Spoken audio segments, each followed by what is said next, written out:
Retest में वायुसेना की एंट्री पर सियासत तेज, रोहिणी आचार्य ने केंद्र सरकार पर साधा निशाना। नमस्कार, आप देख रहे हैं सिटी पोस्ट लाइव और मैं हूं रवि। 21 जून को प्रस्तावित नीट यूजी पुनर्परीक्षा को लेकर केंद्र सरकार इस बार किसी भी तरह की लापरवाही के मूड में नहीं दिख रही है। पिछले पेपर लीक विवाद और देश भर में उठे सवालों के बाद सरकार परीक्षा प्रक्रिया को पूरी तरह सुरक्षित पारदर्शी बनाने की तैयारी में जुट गई है। इसी कड़ी में प्रश्न पत्रों की ढुलाई और सुरक्षा व्यवस्था में भारतीय वायुसेना की मदद लेने का बड़ा फैसला किया गया है। रक्षा मंत्री राजनाथ सिंह की अध्यक्षता में हुई उच्च स्तरीय बैठक में इस प्रस्ताव पर सहमति बनी, लेकिन सरकार के इस फैसले ने अब राजनीतिक बहस को भी जन्म दे दिया है। राष्ट्रीय जनता दल यानी कि राजद सुप्रीमो लालू प्रसाद यादव की बेटी रोहिणी आचार्य ने केंद्र सरकार पर तीखा हमला बोलते हुए इसे व्यवस्था की विफलता बताया है।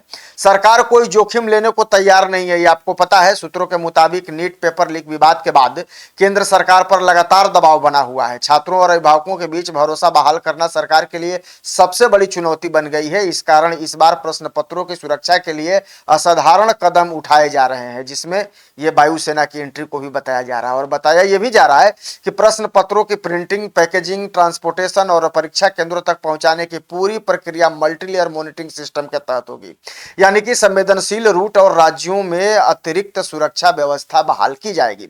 सबसे खास बात यह है कि प्रश्न पत्रों की ढुलाई में भारतीय वायुसेना की मदद ली जाएगी, ताकि किसी भी स्तर पर पेपर लीक या छेड़छाड़ की संभावना खत्म की जा सके। रक्षा मंत्री के आवास पर जो हाई लेवल बैठक हुई है, उसकी कुछ बातें आपको बता देते हैं। गुरुवार को रक्षा मंत्री राजनाथ सिंह के सरकारी आवास पर इस मुद्दे को लेकर उच्च स्तरीय बैठक हुई। बैठक में केंद्रीय शिक्षा मंत्री धर्मेंद्र प्रधान, केंद्रीय मंत्री आदित्य सिंधिया, इसके अलावा राष्ट्रीय परीक्षा एजेंसी यानी एनटीए के महानिदेशक अभिषेक सिंह समेत कई वरिष्ठ अधिकारी भी मौजूद थे। सूत्रों के अनुसार बैठक में शिक्षा मंत्रालय ने रक्षा मंत्रालय से सहयोग मांगा, जिस पर सकारात्मक सहमति बन गई है। इसके बाद परीक्षा सुरक्षा से जुड़ी रणनीति को अंतिम रूप दिया गया। रोहिणी आचार्य ने तीखा हमला किया है। केंद्र सरकार के इस फैसले पर रोहिणी आचार्य ने सोशल मीडिया प्लेटफॉर्म एक्स पर लंबी पोस्ट लिखकर सरकार पर गंभीर सवाल खड़े किए हैं। उन्होंने अपने पोस्ट में लिखा है कि प्रधानमंत्री जी, नीट रीटेस्ट के पेपर को लाने और ले जाने की जिम्मेवारी वायुसेना को सौंपना इस बात की स्वीकृति है कि आपकी सरकार के शासनकाल में पूरा सिस्टम भ्रष्टाचार से संक्रमित हो चुका है।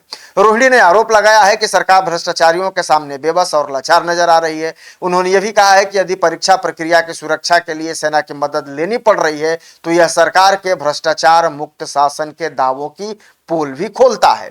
सेना का काम परीक्षा कराना नहीं है। दरअसल रोहिणी आचार्य ने अपनी पोस्ट में यह भी कहा है कि सेना का काम देश की सीमाओं की सुरक्षा करना है, न कि प्रतियोगी परीक्षाओं के प्रश्न पत्र को संभालना।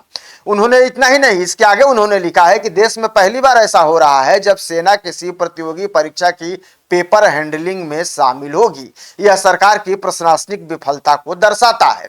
इसके साथ ही उन्होंने शिक्षा मंत्री धर्मेंद्र प्रधान पर भी निशाना साधा और पूछा कि लगातार पेपर लीक मामलों के बावजूद अब तक उनका इस्तीफा क्यों नहीं लिया गया।